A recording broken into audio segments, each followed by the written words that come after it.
నమస్తే. Good morning. ఈరోజు news paper వార్తలు వాటిలోని ముఖ్యాంశాలు. ముందుగా ఈనాడు పత్రిక. రంగంలోకి ఈడీ. వివేక్ హత్య కేసులో 40 కోట్ల సుపారీ వెనక ఆర్థిక లావాదేవీలపై గురి. మనీ లాండరింగ్ జరిగినట్టు గుర్తింపు, కేసు నమోదు. కడప ఎంపీ అవినాష్ రెడ్డి సహా నిందితుల నివాసాల్లో సోదాలు.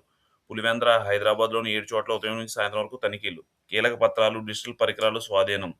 అవినాష్ ఇంట్లో లెక్కలు చూపని 24 లక్షలు. జాతీయ ఉత్తమ ఉపాధ్యాయ అవార్డులు. ఏపీ నుంచి కౌలూరు రాజేష్, తెలంగాణ నుంచి బొంపల్లి భవానీ, అండమాన్ నికోబార్ దీవుల నుంచి జైల్లి ప్రకాష్. కలెక్టర్ గారు ఇదేం తీరు? ఇష్టరాజ్యంగా పలువురి వ్యవహారశైలి. కొందరి నోటికి ఎంత వస్తే అంతే, మరికొందరు విపరీతంగా ప్రచార యావ.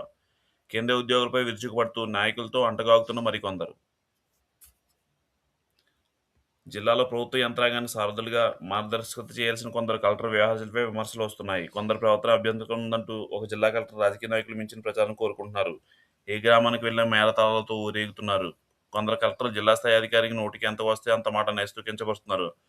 కొందరు మేము కలెక్టర్లం అన్న అతియాస్తి వివరిస్తున్నారు. కొందరు రాజకీయ నాయకులు చెప్పిన దానికల్లా తలాడిస్తూ వ్యవస్థలన్నీ గాలికొదిస్తున్నారు. కొందరిపై అవినీతి ఆరోపణలు వస్తున్నాయి. ముఖ్యమంత్రి చంద్రబాబు 3 నెలలకోసారి కలెక్టర్ల సదస్సు నిర్వహించి దశనిర్దేశం చేస్తున్నా కొందరిలో మార్పు లేదు. కొందరు కలెక్టర్పై విమర్శలు, ఆరోపణలు ఉన్నా కొన్ని విషయాలు సముద్రాల అభిప్రాయాలు ఉంది. రాజకీయ నాయకులు కబ్జాల నుంచి భూములు విడిపించడం, 22A భూముల పరిష్కారం చూపించడం, పీజీఆర్ఎస్లో వచ్చిన ఫిర్యాదులను పరిశీలించడం లాంటి అంశాల్లో కొందరు మెరుగ్గా ఉంటున్నారు.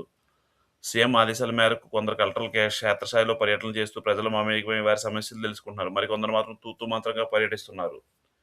సమర్థంగా పనిచేస్తున్న కలెక్టర్ ప్రోత్సహిస్తూ ప్రభుత్వానికి చెడ్డపేరు తెచ్చేలా ప్రవర్తిస్తున్న వారి వ్యవహారాలపై మార్చుకునేలా చూడాలని అవసరం ఉంది. ముఖ్యంగా ప్రభుత్వ ప్రధాన కార్యక్రమాలైన రెవెన్యూ సమస్యలు, పీజీఆర్ఎస్లో వచ్చే ఫిర్యాదుల పరిష్కారంపై కలెక్టర్ దృష్టి పెట్టేలా చూడాలి. నిజాన్ని దాచి గ్రూప్ 1పై జగన్ అసత్యాలు, మూల్యాంకనంలో అక్రమాలు, అవకతవకలు జరిగిన తప్పుదోవ పట్టించే ప్రయత్నాలు, సిట్ నివేదిక, హైకోర్టు తీర్పుపై అబద్ధాలు, ప్రభుత్వం ధ్వజం. రాష్ట్రానికి నవరత్న కంపెనీ. దుగ్గరాజపట్నం షిప్ యార్డ్ నిర్మాణంలో భాగస్వామ్యం. సీఎంతో చర్చించిన మజ్గాక్ dog ship builder limited.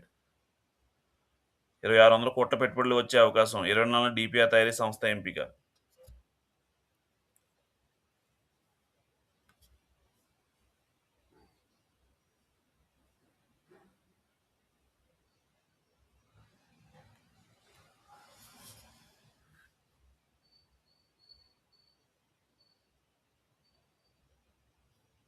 Vaikapa పాలనలో పంచాయతీల్లో 31 కోట్ల దుర్వినియోగం. ఆర్థిక సంఘం సాధారణ నిధులు పక్కదారి. 80 మంది మాజీ సర్పంచులు, సిబ్బంది ప్రమేయం. అక్రమాలపై ప్రభుత్వానికి నివేదిక. గ్రూప్ 1 అక్రమాలపై సమాధానం చెప్పాల్సి వస్తుందని సభకు రాని జగన్. ఏపీపీఎస్సీ డీఎస్పీకి తేడా తెలియని వ్యక్తి సీఎంగా పనిచేయడం దౌర్భాగ్యం. తెదేపా నేతల మండిపాటు. మిరప నాటుకు కరువు కాట్లు. ప్రతికూల వాతావరణ పరిస్థితుల్లో రైతులకు ఇక్కట్లు. వానలు కురవకుండా అదును దాటిపోతుండగా ఆందోళన.